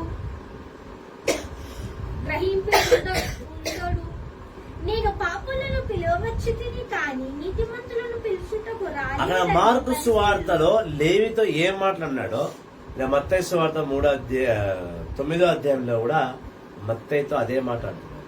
మార్కు సువార్తలో లేవితో ఏమంటున్నాడో ఇక్కడ మత్తయి same incident, same words, same style. ఒకటి first proof. Second proof, Matthew అల్ఫై కుమారుడు, లేవి కూడా అల్ఫై కుమారుడు. తండ్రి ఒక్కరే, పేర్లు వేరు. Praise the Lord. Praise the Lord. మత్తయి కుమారుడు మత్తయి. Brother, 12 apostles లో యాకోబ్, జేమ్స్ కూడా సన్ ఆఫ్ అల్ఫాస్ ఉన్నారు కదా. ఇప్పుడు మత్తయి, జేమ్స్ అన్నమాట. కాదు అంటే నా నెక్స్ట్ టాపిక్ కూడా అది, నా నెక్స్ట్ ఆన్సర్ అది. ఇప్పుడు జేమ్స్, జాన్ జెబెదయి పిల్లలు కదా. ఇంకొక జేమ్స్ ఉన్నారు కదా. ఇంకో జేమ్స్, ఆయన అల్ఫై కుమారుడు జేమ్స్. అల్ఫై అనే వ్యక్తులంతా మాత్రం అందరూ అన్నతమ్ములు కాదు. నో, జేమ్స్ అల్ఫై కుమారుడు వేరు, మత్తయి లేవి అనేప్పుడు ఒకే వ్యక్తి, ఈ అల్ఫై కుమారుడు వేరు. Can we have friends with bad habits, brother? No. Once you are changed, you have to cut your friendship with your bad friends. ఒకసారి మీరు మారిపోయిన తర్వాత, మీరు దేవుళ్ళకి వచ్చిన తర్వాత, మీరు పాపులతో స్నేహం చేయకూడదు. చేస్తే మీరు వారితో సాహసం చేస్తే వారితో ఉన్నట్టు అయిపోతుంది. మన బైబిల్ గ్రంథంలో సిరాక్ గ్రంథంలో చూస్తే బ్రదర్ క్రిస్టఫర్ చారంటమ్మా, బ్రదర్ జోసెఫ్ పాస్కర్ గారికి నేను ఇస్తున్న ఆన్సర్, సిరాక్ గ్రంథం. Praise the Lord, Praise the Lord. Hallelujah, hallelujah, hallelujah, hallelujah. యేసయ్యా వందనం, యేసయ్యా స్తోత్రం, యేసయ్యా వందనం, యేసయ్యా స్తోత్రం. హల్లెలూయా, హల్లెలూయా, హల్లెలూయా. 37వ అధ్యాయం సిరాక్ 37 పూర్తి చదవండి బ్రదర్. సిరాక్ 37 చదివితే ఎవరితో స్నేహం చేయాలి, ఎవరితో స్నేహం చేయకూడదు క్లియర్ గా రాసు. సిరాక్ 37 మన రోమన్ క్యాథలిక్స్ సిరాక్ పుస్తకాన్ని వాడతారు. చాలా బాగా రాయబడ్డాడు సిరాక్ యేసు గురించి. సో చెడు అలవాటున్న స్నేహితులతో హాయ్ హలో బాయ్ అంతే, వాళ్ళతో ఎక్కువ ఫ్రెండ్షిప్ చేయకూడదు. సో అల్ఫై కుమారుడు యాకోబు అల్ఫై కుమారుడు వేరు, మత్తయి అల్ఫై కుమారుడు వేరు. ఇప్పుడు మత్తయి లేవి ఒకటే అని చెప్పడానికి నీకు మత్తయి సువార్త 9వ అధ్యాయం ఇచ్చాం. ఈ ఇద్దరు వ్యక్తులు ఒక్కరే, లేవి సపరేట్ కాదు. మాథ్యూ లేవి ఇద్దరు ఒక్కరే, వీళ్ళు సన్ ఆఫ్ అలాపాస్. ఇప్పుడు దేవుడు ఎంతమంది సేవకుల్ని ఎన్నుకున్నాడు? 6 మంది. ఎట్లా? దాంట్లో ఒక స్త్రీ ఉంది. రాయబడలేదుగా. కుమారుడు ఆ? స్త్రీ కోసం రాయబడలేదు బ్రదర్. దానికి కాన్ఫ్లిక్ట్ ఒక పక్కన ఓకే యాడ్ చేశారు. Okay add okay. కానీ మీరు లెక్కింపబడ్డవారు ఎంతమంది? లెక్కింపబడ్డారు ఎంతమంది? 5 మంది బ్రదర్. ఎవరు చెప్పు? జబదయి కుమారుడు యాకోబు, యోసేపు, స్టార్టింగ్ నుంచి చెప్పు.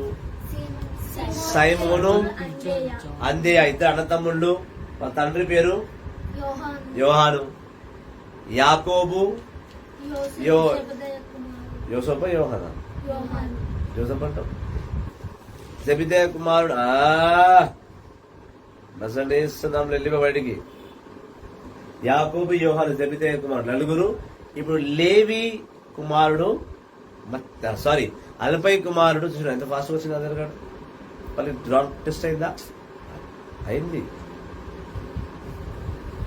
మత్తయి అనబడు లేవి, లేవి అనబడు మత్తయి. తన తండ్రి పేరు అల్ఫై.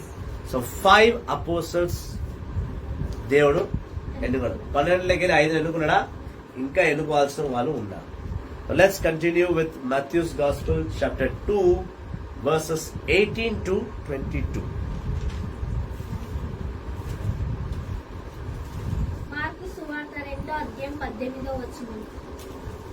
యోహాను శిష్యులను పరిసరీయులను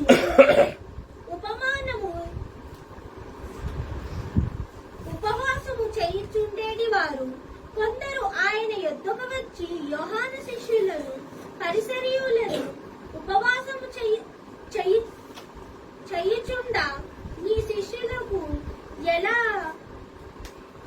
ఉపవాసము ఉండరు అని ప్రశ్నించిరి. అందుకు యేసు, పెళ్లి కుమారుడు ఉన్నంత వరకు విందుకు వచ్చిన వారు ఉపవాసం ఉండురా? పెళ్లి కుమారుడు తమతో ఉన్నంత వరకు వారు ఉపవాసము ఉండరు. పెళ్లి కుమారుడు ఎడబాయ కాలము వచ్చును, అప్పుడు వారు ఉపవాసము ఉందురు. పాత గుడ్డలకు మసిక వేయుటకు కొత్త గుడ్డలను ఎవరు ఉపయోగింతురు? అటులా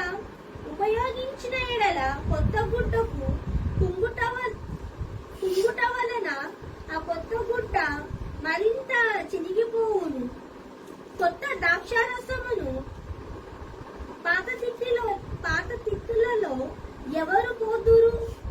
అటున పోసిన ఎడల ద్రాక్షారసము తిత్తులను పిగులును, ద్రాక్షారసము తిత్తులను చెడును. అందువలన కొత్త ద్రాక్షారసమును కొత్త తిత్తిలోనే పోయవలేనని సమాధానమిచ్చెను. మార్కు సువార్త 2వ అధ్యాయం 18వ వచనం నుంచి మనము 22వ వచనం వరకు చూస్తే, జాన్ ది బ్యాప్టైజ్ శిష్యుడు, ఆయన ఒక ప్రాఫిట్, జాన్ ది బ్యాప్టైజ్ ఒక ప్రాఫిట్. ఆయన శిష్యులు కొంచెం ఆయన వెంబడించాలనుకుంటున్నారు. అందులోంచి వచ్చినవాడు Andrew, John the baptise follow చేసిన వాడు. సో ఆండ్రూలోకి ఇంకా చాలా మంది శిష్యులు జాన్ ది బ్యాప్టైజ్ కి ఉన్నారు. వాళ్ళందరూ వచ్చి వాళ్ళతో పాటు ఫరిసీయులు కూడా ఉపవాస ప్రార్థన చేసేవారు. జాన్ ది బ్యాప్టిస్ట్ శిష్యులు ఉపవాసం చేస్తున్నారు, ఫరిసీయులు ఉపవాస ప్రార్థన చేస్తున్నారు. ఈ ఇద్దరు ప్రార్థన చేసడం చూసి వీళ్ళు వచ్చి యేసు ప్రభువుని అడుగుతారు. ఎవరు? జాన్ ది బ్యాప్టిస్ట్ శిష్యులు వచ్చి యేసు ప్రభువుని అడుగుతారు. ఏమని? అయ్యా, అటు ఫరిసీయులు, పాపాత్మల ఫరిసీయులు ఉపవాస ప్రార్థన ఉంటున్నారు, జాన్ ది బ్యాప్టిస్ట్ శిష్యులు మేము ఉపవాసం ఉంటున్నాం, కానీ నీతో ఉన్న శిష్యులు ఎందుకు ఉపవాస ప్రార్థన చేస్తలేరు? ఇప్పుడు అప్పటికి యేసు ప్రభువుతో ఉన్న శిష్యులు ఎంతమంది? ఇంకా స్త్రీలు వాళ్ళు లెక్క పెట్టు, కొంచెం మంది ఉన్నారు. యేసులో కూడా కొంతమంది ఫాలోవర్స్ ఉన్నారు. జాన్ ది బ్యాప్టైజ్ శిష్యుల క్వశ్చన్ ఏంటంటే, మేమందరము ప్రవక్తను ఫాలో చేసే వాళ్ళమే ఫాస్టింగ్ ఉంటున్నాం, నువ్వు దైవ కుమారుడు అంటున్నావు, నీ ఎప్పుడు తిరిగేవారు ఎందుకు ఫాస్టింగ్ చేస్తున్నారు? మరి మాకన్నా ఎక్కువ ఫాస్టింగ్ చేయాలా నీతో ఉన్నవారు? మరి మాకన్నా అర్థమైందా? ప్రజల దగ్గర ఈ రోజు కూడా మనమేం చేస్తున్నామో పక్కన పెడితే పక్కోడు ఏం చేస్తున్నాడో నాకు చాలా ఇంట్రెస్ట్. ఇక్కడ సామెత చాలా అవసరం. ఏది? పులిని చూసి నక్క వాళ్ళు ఉపవాసం ఉంటున్నారు, మీరు ఎందుకు ఉంటున్నారు? వాళ్ళు కూర వండుకొని తినరు, మీరెందుకు తినరు? ఈ మీరు అనేది కూడా కంపల్సరీ ఉంటుంది. లేదా మనం, వాళ్ళు చేస్తున్నారు, మనం ఎందుకు చేయకూడదు? సో ఫరిసీయులు ఉపవాసం ఉన్నారు కాబట్టి, జాన్ ది బ్యాప్టిస్ట్ శిష్యులు ఉపవాసం ఉన్నారు కాబట్టి, ఇప్పుడు యేసు శిష్యులు ఉపవాసం ఉండాలి. వాళ్ళకి వాళ్ళే. The rules are made by human beings. మనకు మనమే రూల్ పెట్టుకోవాలి అంతే. వాళ్ళు చేస్తున్నారు కదా, మేము కూడా చేస్తాం. లేదా మేము చేస్తున్నాం కదా, మీరు కూడా చేయండి. ఇక్కడ యేసు ప్రభు చాలా చాలా ముఖ్యంగా 3 ఎగ్జాంపుల్స్ ఇచ్చాడు. ఎంత? ఆ 1వ వచనంలో 3 ఎగ్జాంపుల్స్ చూస్తాం. ఎప్పుడైతే మీ శిష్యులు ఎందుకు ఉపవాసం చేయరో అని జాన్ ది బ్యాప్టిస్ట్ శిష్యులు యేసు ప్రభుని అడగగా, యేసు ప్రభు చాలా తెలివిగా చాలా గొప్ప ఆన్సర్ ఇచ్చాడు. ఏమన్నాడు? పెళ్లికి వచ్చినప్పుడు ఏమైనా పెళ్లి భోజనం తినకుండా పోతున్నా? పెళ్లికి పోయి నీ ఉపవాసం ఉన్నాయి, నేను పెళ్లి భోజనం తినా అంటావాను? ఎందుకంటే పెళ్లిళ్ళని అన్ని రకమైన భోజనాలు దొరుకుతాయి. ఇప్పుడు ఈరోజు పెళ్లి ఉందంటే పొద్దున్న ఉపవాసం ఉంటావాను? ఉండవు. పెళ్లి రోజు ఎవడు ఉపవాసం ఉండడు? ఉంటావా? నీ పెళ్లి రోజు నువ్వు ఉపవాసం ఉంటావా? యేసు బిడ్డ కాబట్టి ఉంటాం. యేసు బిడ్డ కాకపోతే ఏం చేస్తాం? ఉపవాసము ఉంటాం. ఎందుకు? పెళ్లి రోజు అనగానే, పెళ్లి అనగానే చుక్క ముక్క రెండు ఉంటది. ఏముంటది? చుక్కు ఉంటది, ముక్కు ఉంటది. ఇప్పుడున్న భాషలోనే మాట్లాడాలి మనం, మీకు అర్థం కావాలంటే. చుక్క అంటే మందు ఉంటది, ముక్క అంటే మటన్ చికెన్ ఉంటది, బీఫ్ కూడా ఉంటది, పెద్ద కూర. హల్లెలూయా, హల్లెలూయా. చుక్క ముక్క ఉంటది కాబట్టి ఎవరు తినకుండా పోతాడు. అది చేస్తున్నాడు. ఏమైనా పెళ్లికి వచ్చినోడు ఇప్పుడు ఉపవాసం పోతాడా?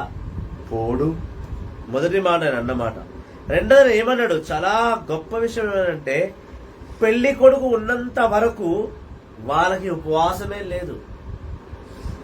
ఎప్పుడైతే పెళ్లి కొడుకు విడిపోయే సమయం వస్తుందో వాళ్ళు ఖచ్చితంగా ఉపవాసం ఉంటారు అన్నాడు. ఇప్పుడు పెళ్లి కొడుకు ఎవరు?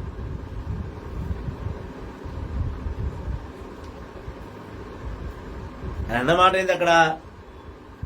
పెళ్లి కొడుకు ఉన్నంతసేపు ఉపవాసం ఉండాల్సిన అవసరం లేదు. కానీ పెళ్లి కొడుకు ఒక రోజు విడిపోతాడు, ఆ రోజు ఉపవాసం ఉండాల్సి వస్తుంది. అక్కడ చదువు ఒకసారి. నీకే చాలా డౌట్స్ ఉంది అది. చదువు, చదవమ్మాయి. చదవమంటే ముఖం చూస్తుంది. 1 Corinthians 6:5. సిగ్గు లేదా నీకు? ముఖం చూస్తున్నావు, చదువు.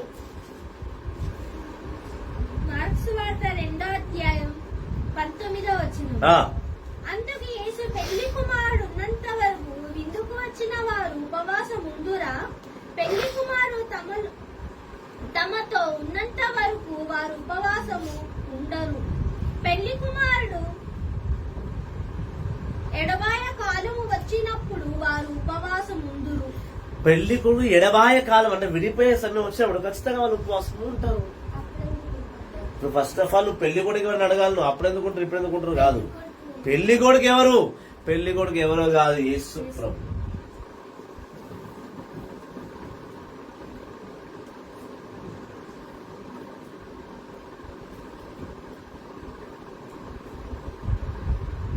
జీసస్ ఇస్ పెళ్లి కొడుకు. పెళ్లి ఎవరైనా అడగాలి. అన్న మాట మరి యేసు పెళ్లి కొడుకు ఎట్లా అంటావు నువ్వు పెళ్లి లేకపోతే? ఎస్, ప్రకటన గ్రంథంలో బుక్ ఆఫ్ రెవల్యూషన్ లో చూస్తే 2వ రాకడలో యేసు అన్నాడు, ఈ యావత్తు భూమండలం వీళ్ళందరూ పెళ్లి కూతురులా ముస్తాబోతారు. పెళ్లి కూతురు అంటే చెడుగా ఆలోచించకూడదు. పెళ్లి అనగానే పెళ్లి దాంతో శోభనం ఇదే ఉంటది మన మైండ్ లో. పెళ్లి అంటే అది కాదు, ఇద్దరు కలవడం. ఇద్దరు పెళ్లి అంటే ఆయన ఎవరో తెలియదు, ఈమె ఎవరో తెలియదు, ఇద్దరు కలిసి ఒక కుటుంబాన్ని ప్రారంభించడం, ఒక నూతన సృష్టి, a న్యూ జనరేషన్. ఒక భార్య ఒక భర్త కలిసినప్పుడు కొత్త బిడ్డ పుడతాడు, న్యూ థింగ్స్. వివాహం కొత్త సంసారము, కొత్త పెళ్లి కొడుకు, కొత్త పెళ్లి పిల్ల, కొత్త ఇల్లు, కొత్త దంపతులు, కొత్త కొత్త కొత్త అని ఎందుకు అంటారంటే మనం కొత్త కాటప్పటికి ఏమిటో ఇద్దరు కలిసి సంసారం చేసి ఒక బిడ్డను కంటారు, పాతగా అయిపోతున్నారు. వాళ్ళ వైఫ్ అండ్ హస్బెండ్ నుంచి ఫాదర్ అండ్ మదర్ ప్రమోషన్కి వచ్చేస్తారు. హల్లెలూయా. యేసు ప్రభు ఏమన్నా నేనే ఎందుకు వివాహ వరుణ్ణి ఎందుకు అన్నా, నేనే వరుడు అని ఎందుకు అనుకుంటున్నానంటే ఈ లోకాన్ని దేవుడు మార్చి కొత్తగా చేయబోతున్నాడు కాబట్టి ఆయన పెళ్లి కొడుకుగా నిలబడబోతున్నాడు. అట్లాంటి తాళి చేతి తీసుకుని నిలబడలే అందరికి మెల్లగట్లకి, ఆడవాళ్ళకి మొగ కొంచెం అట్లనే అర్థమవుతుంది. కొంచెంమందికి అట్లా పెళ్లి, కొంచెంమంది చాలా మంది వయసు ఆడపిల్లలు పెళ్లి చేసుకోలేదు. ఎందుకమ్మా పెళ్లి చేసుకోలేదు అంటే నేను ఎప్పుడో చేసి పెళ్లి చేసేసుకున్నా, చేసినప్పుడు నాకు పెళ్లి అయిపోయింది. ఒక పాపాత్మరాలు నీకు ఆయనతో పని పెళ్ళలేదు. ఫస్ట్ క్లోజ్ 6'5" కాకపోతే చేసినప్పుడు నా మొగుడు ఎట్లా చెప్తావు? చేసినప్పుడు నీ మొగుడు నీ పిచ్చాది. దైవకుమారుని పెళ్లి చేసుకున్నంత దైవభక్తిని నువ్వు పుట్టిందే పాపంతో. ఒక భార్య ఒక భర్తకు పాపంలో పుట్టావు, నువ్వు ఇట్లా దైవకుమారుని పెళ్లి చేసుకుంటావు? అప్పుడు ఇప్పుడు స్టేట్మెంట్ వేరు బ్రదర్, ఇప్పుడు స్టేట్మెంట్ వేరు. అప్పుడు అల్వ విశ్వాసి క్లోజ్. ఎవరిని దాని గురించి ఒక టాపిక్ పెడదాం పక్క. చాలా మంది సెక్స్ ని ఆశీర్వాదం అంటారు. నా ముందు చెప్పారు ఆయన ఆ మాట. లేవ్యాకాండం 18, లేవ్యాకాండం 13 అధ్యాయం నుంచి 18 అధ్యాయం దాకా చూపిస్తాం మీకు పాపం ఎంత డేంజర్. టాపిక్ కాదు. చాలా ఆడలేమంటారు నాకు యేసుతో పెళ్లి అయిపోయింది, ఆయన మొగుడంట. అర్థం అది కాదమ్మా. నీ పాప జీవితాన్ని ఎప్పుడైతే దేవుడు నీ పాపాన్ని క్షమించి అభిషేకించాడు, నేను బిడ్డ అంటాడు తప్ప పెళ్ళామని అనడు. నువ్వు ఆయన బిడ్డవే అంటున్నాడు. యోహాను సువార్త 1:12 ఏమంటున్నంటే ఎప్పుడైతే నా ఆత్మను మీరు నమ్మేసినారో, ఎప్పుడైతే నా ఆత్మను మీరు లీనమైపోయారో, నా ఆత్మను పొందుకున్నారు, మీరు నా బిడ్డలు అన్నారు, నా భార్యలు అని అనలేదు ఆయన. లోకాన్ని స్త్రీతో పోలుస్తున్నాడు, భార్యతో పోలుస్తున్నాడు. ఆయన వరుడు ఈ లోకంలో ఉన్న, ఈ లోకము వధువురాలు అంటున్నాడు ఆయన.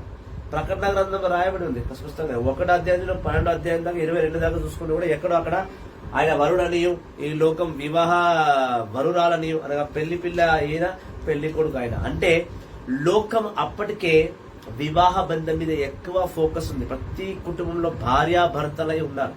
యేసు ప్రభు ఇలా వివాహం గురించి సువార్త 4-5 చోట్ల మాట్లాడిండు. 7 పెళ్లిళ్ళు చేసుకోవద్దన్నాడు. ఒక చోట పెళ్లి అయినాక పరలోకం వెళ్ళగాను వైఫ్ అండ్ హస్బెండ్ అంటే కాదు, నువ్వు వైఫ్ అండ్ హస్బెండ్ కాదు అన్నాడు.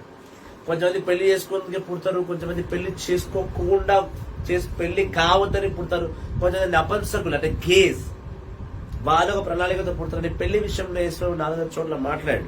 మన సువార్త చదువుతా మనకు అర్థమవుతుంది. సో ఇవాళ ఆయనకు తనకు తానే పెళ్లి కొడుకు ఎందుకు అనుకుంటున్నాడంటే ఈ లోకం పెళ్లి అనే సిస్టమ్ ని బాగా నమ్మింది.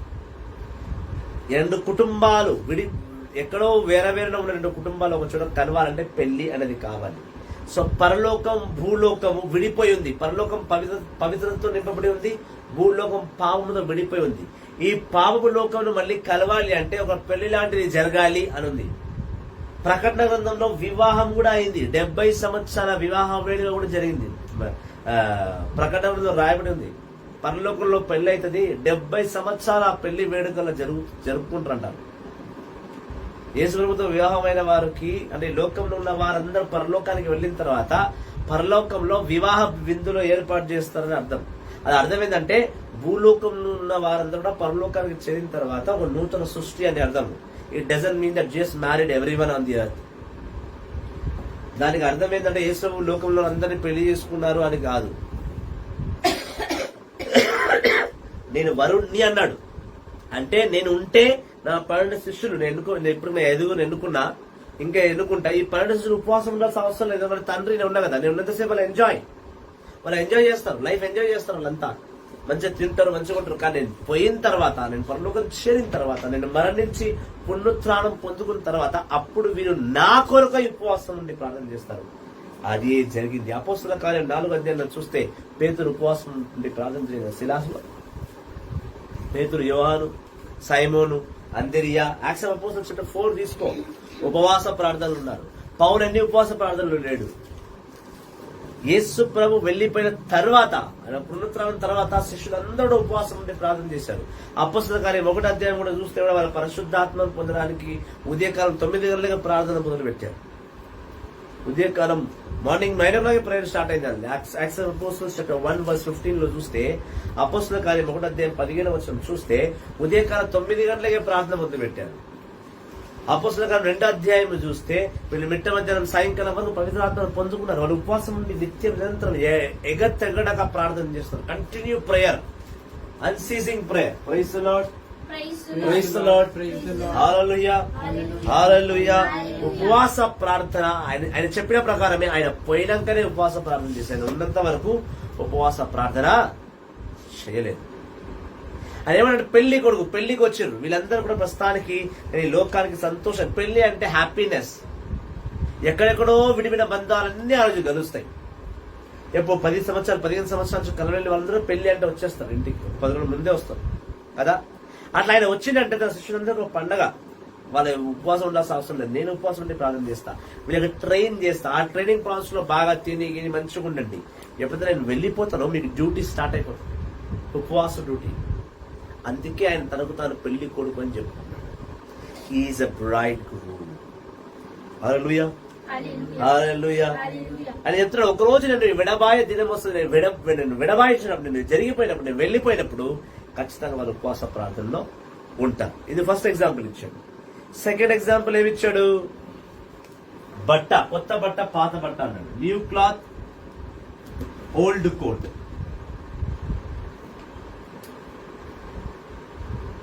అని ఏమన్నాడు? ఎవరైనా పాత కోటు, ఒక పాత కోట్ చినిగిపోతే దానికి పాత బట్టతోనే ప్యాచ్ వేస్తారు, కానీ కొత్త బట్ట కట్ చేసి ప్యాచ్ వేయరు. ఎందుకు వేయరు? ఇప్పుడు అంగి వేసుకున్నాను నేను, ఇది పాత అయిపోయింది, ఇక్కడ చిరిగిపోయింది. నేను పాత బట్టలకి తీసి ఆ పాత బట్ట కట్ చేసి ప్యాచ్ వేయాలి. నేను కొత్త బట్ట కొనుక్కొస్తే ప్యాచ్ వేయలేదు. ఎందుకు వేయలేవు? ఓ అట్రాక్షన్ పోతుందా? అట్రాక్షన్ పక్కన పెడితే కొత్త బట్ట నీళ్ళు వేస్తే ఇంకుతుంది, పాతది ఇంకే నిలబడదు. సో ఎప్పుడైతే నువ్వు కొత్త బట్టకు, పాత బట్టకు కొత్త బట్ట అతుకు వేస్తావో, ప్యాచ్ వేస్తావో, నువ్వు నానబెట్టినప్పుడు కొత్త బట్ట ఇంకిపోయి బట్ట దగ్గర పడుతుంది. బట్ట దగ్గర పడుతుంది కాక ఈ కొత్త బట్ట పాత బట్ట ఇంకా చింపుతుంది. ఇది ఇంకుతున్నప్పుడు ఈ పాత కూడా దానికి జతపరిచింది కాబట్టి ఇంకా ఇంకుతుంది, ఇది ఇంకా పెద్ద చిరుగుతుంది. అర్థమైంది? సాగుతుంది. ఎగ్జాక్ట్లీ కరెక్ట్ వర్డ్ చెప్పాడు, సాగుతుంది. సో పాత బట్టకి పాత బట్టతోనే కుట్టు వేస్తారు తప్ప కొత్త బట్టతో కుట్టు వేయరు. కొత్త బట్టకు పాత బట్ట తీసుకొచ్చి వేయరు, ఎందుకంటే అట్రాక్షన్ పోతుంది. కొత్త అంగికి పాత బట్ట ప్యాచ్ వేయరు. కొత్తే, పాత పాతే. ఆయన ఏమంటున్నాడంటే ఈ శిష్యులందరూ కూడా ఉపవాసం ఎందుకుంటారంటే వాళ్ళు ఇప్పుడే కొత్తగా అవుతారు. పాత కోటు చినిగి కొత్త వస్త్రంతో వాళ్ళని నేను తయారు చేస్తున్నా. ఇప్పుడు ఉపవాసం ఉండి ఆయా కండిషన్లు పెట్టినా అనుకో, వస్తే ఉపవాసం ఉండు, వస్తున్న లైవ్ చేయి, వస్తున్న వాక్యం మీరు విసుక్కుంటలేరా నా మీద? ఒక రోజుకు 3 లైవ్లు అభివృద్ధి 11కి, మధ్యాహ్నంకి, 5కి 3 పూట వాక్యం దగ్గర గొంతు ఏం కావాలి? మరి ఒక రోజంతా ఆదివారం కోసం పొద్దున్న 11 సేపు 5 దాకా కూర్చోబెడతావు. బ్రదర్ టార్చర్ ఫీల్ అవుతుంది, టార్చర్. నాకు ఒక పెద్దనే చెప్తాడు, మా తెలిసిన బాగా దగ్గర అయిన నుంచి. ఆయన ఏమంటాడు, వాక్యం చెప్పేటప్పుడు ఎంత పెద్ద పెద్ద వాక్యం చెప్పొద్దు, చిన్నగా సింపుల్ అందంగా ఒక చాప్టర్ ఒక వర్స్ తీసుకొని అట్లా హాఫ్ అన్ అవర్ చెప్పి ముగించి వెళ్ళిపోవాలి. ఏమంటారా? చిన్నగా ఒక ప్యాసేజ్ తీసుకొని ఒక 2 రెఫరెన్స్లు తీసుకొని చిన్నగా చెప్పి షార్ట్ కట్ లో ముగించి వెళ్ళిపోవాలంట. నేను దీనికి కూర్చుంటాను కదా, ఎంతసేపు కూర్చుంటాను? ఆఫ్ అయితే కానీ నాకు సరిపోదు. గొంతు కోటర్ తీసుకొస్తే నా గొంతు కూడా తడదన్న, గొంతు కూడా ఫుల్ ఉంటే కానీ నాకు ఇలా నాకు ఊగితేనే దాగినట్టు నాకు తెలుసు. ఇట్లా ఊగాలి, ఇలా గోడ పట్టుకొని నడవాలి, అప్పుడైతే నాకు నేను తాగినట్టు నాకు హ్యాపీ. ఎంత గంట పడుతుంది నా ఆఫ్ తాగడానికి? మినిమం గంట పడుతుంది. నేను ఎందుకు ఇంత పెద్దది? నువ్వు కూడా చిన్నగా ఒక పెగ్గు తీసుకొని చిన్నగా ఒక చిప్స్ తింటే చిన్నగా ఒక ముక్క తినేసి తిని తాగి పండుగొచ్చు కదా. గొంతు తడవని ఎందుకంటూ గొంతు తడవ ఎట్లా? నీకు ఎట్లా అయితే 90 ఎంఎల్ ఇస్తే గొంతు తడవదో, నాకు 10 వాక్యాలు చెప్తే కానీ బోధించినట్టు ఉండదు. తాగి సుస్సుకుపోయేదానికి నీవు గంట కావాలా? పరలోకం పోవడానికి గంట కూర్చోవా దేవుళ్ళో? తినడానికి అక్కడెక్కడో మూల హోటల్, బోయిన నుంచి బోయినపల్లి దాకా పోవాలి, చెన్నకు పోవాలంటే రుచిగుంటది ప్రజలు, అన్నీ తింటాం. ఈ నుంచి బండి కట్టించుకొని క్యాబ్ బుక్ చేసుకొని ఆడికి పోయి తినాలి. నీ కడుపుకు, నీ గొంతుకు, నీ తాగుకు, నీ మత్తుకు. బంజారాయిల్స్ లో ఉంది లాబేలా అనూస్ బ్యూటీ పార్లర్, ఆడికి పోయి చేయించుకోవాలి. ఏంటది? మ్యాబిక్యూ అంట, నేను ఎప్పుడు పోలే. ఆడి నుంచి బంజారాయిల్స్ పోవాలి, కారు బుక్ చేసుకోవాలి. ఆ 50 రూపాయల 100 రూపాయల ఐబ్రోస్ కి 400 క్యాబ్. జావిద్ అవి మగోల కటింగ్ షాప్లు అవి. అది బాంబేలో స్టార్ట్ అయింది, ఇప్పుడు దాకా అందరు కంటిన్యూ. బ్రదర్ ఆడికే పోతుంటాడు బాగా, అందుకే పేర్లు టక్కడగా చెప్పిన పోయేట్టుగా చెప్పిన కదా ఆయన. చిన్నగా తీసుకొని చిన్నగా చెప్పి చిన్నగా వాక్యం అనేసరికి ప్రార్థన, గంటలు ప్రార్థన చేస్తారు. పితాపుత్ర పవిత్రాన్ని అని చెప్పి తినేయొద్దు. ప్రార్థనకైతే గంట సేపు కూర్చో, నువ్వు తిని జీర్ణించేదానికి గంట సేపు కూర్చుంటావు.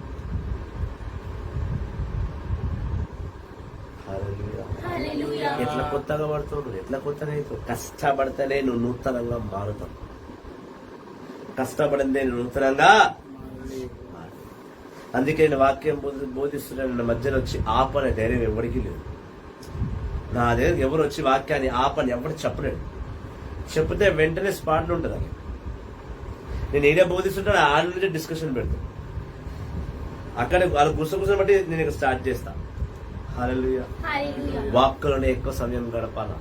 ఆ శిష్యులు యేసుక్రీస్తుతోనే ఉన్నారు.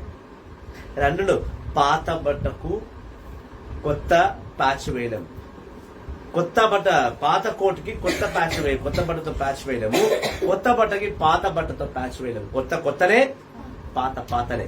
నువ్వు కొత్తగా ఎప్పుడైతే అవుతావో నీ పాతంతా బయటికి పోతుంది. అదే విధంగా తాగుబోతులకు అర్థం కాదు కాబట్టి వైన్ గురించి చెప్పినాడు ఆయన. ఎప్పుడు ప్రసంగించినా ఒక్క వర్గానికి ప్రసంగించాడు. తాగుబోతులో ప్రసంగిస్తాడు, వ్యభిచారంలో ప్రసంగిస్తాడు. ఆయన ప్రసంగాల్లో అందరినీ కవర్ చేస్తాడు. ఆయన అందరికీ రావాలి జ్ఞానం. ఇప్పుడు చూడు, ముద్దుగా పెళ్లి గురించి, శారీరక మోహం మీద, పెళ్లి మీద ఎవరికి మోహం ఉందో ఆయనకి అట్లా లాంచాడు. ఎవరికైతే వస్త్రాలంకరణ మంచిగా సూటు బుట్ట వేసుకోవాలో వానికి వాని భాష అర్థం చెప్పిండు. తాగుబోతులు కూడా చెప్పాలా కదా, తాగుబోతులు భాష చెప్తున్నాడు. ఏమని చెప్తున్నాడు చెప్పు? పాత వైన్ బాటల్లో కొత్త వైన్ పోయలేము. చాలా మంది కొటేషన్ పెడతారు, new wine in a old bottle అంటావా? అంటాం, పాత బాటిల్ కానీ వైన్ కొత్తది. ఆ కొత్త వైన్ తాగితే ఏం నిషెక్కది. బాటిల్ పాతగా అవ్వాలి, వైన్ కూడా పాత కావాలి. వైన్ ఎంత పాతగా అయితే అంత కిక్ వస్తుంది. అది ఎంత కిక్ వస్తుంది, నిన్నే కిక్ ఇస్తుంది. కిప్పందనగా ఆడే పడతావు.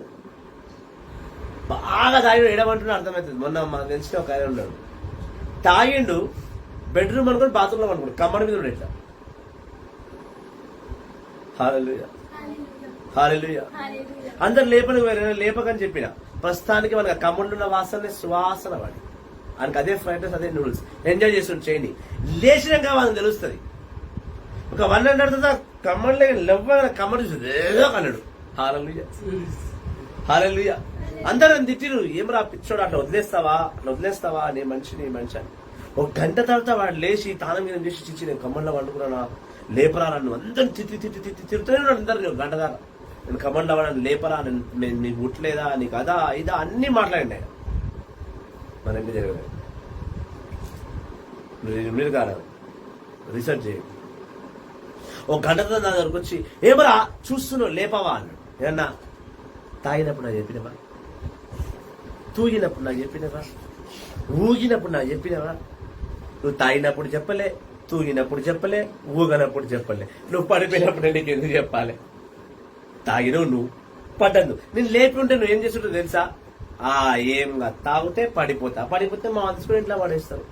ఒక్కరోజు వదిలేసిన, ఇప్పుడు నీకేమర్థమైంది అంటే ఇంకోసారి తాగరా నాయనా, నేను తాగా బాత్రూంలోకి పోను, అవసరమైతే తాగి ఆళ్ళనే వంట తప్ప బాత్రూంలోకి పోనను. అర్థమైందండి?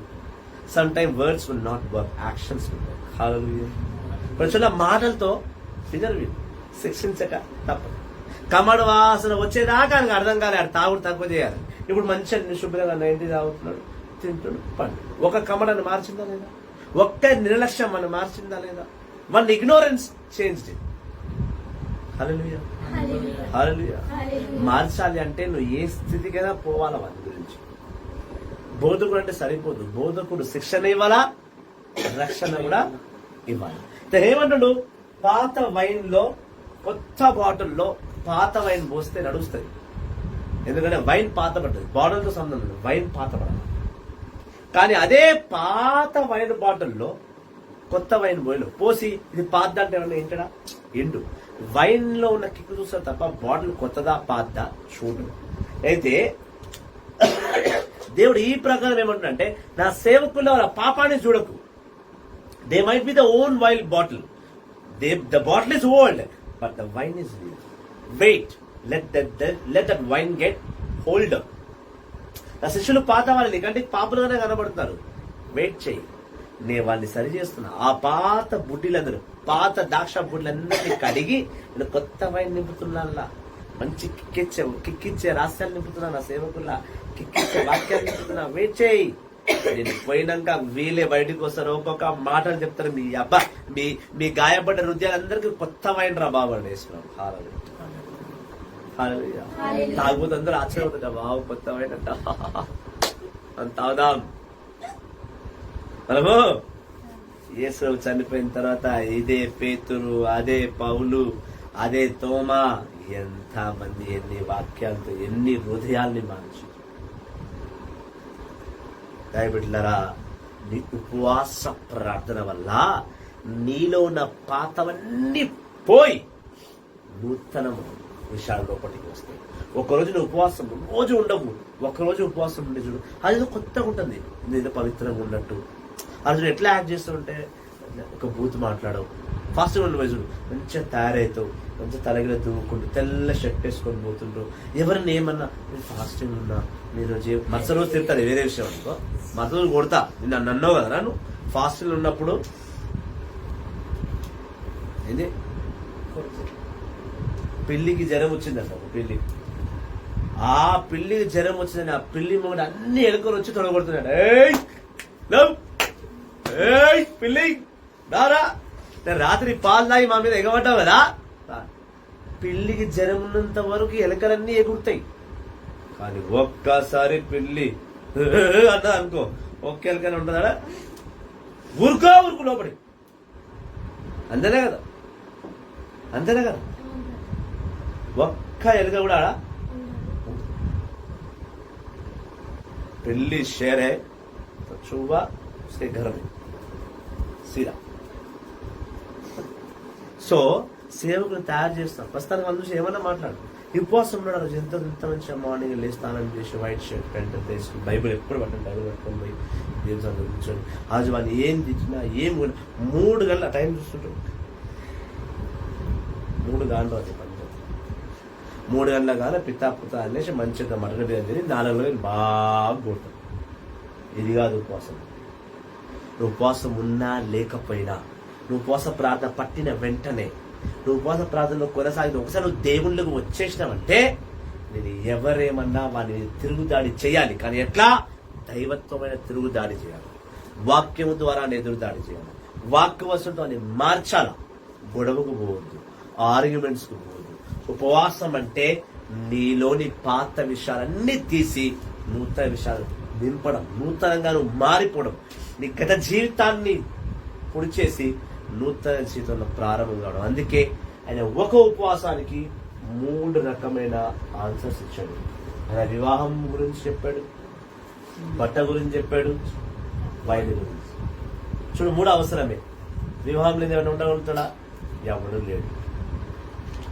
కొత్త బట్టలు వేసుకుని నగరంగా తిరగలేం కదా, ఎవడు తిరగలేదు. వైన్ చావుకైనా పెళ్ళికైనా ఇది ఎక్కాలి, ఇది దిగాలి. ఇది ఎక్కి దిగుతావు, నువ్వు ఎక్కి దిగుతావు. హల్లెలూయా. అవునా?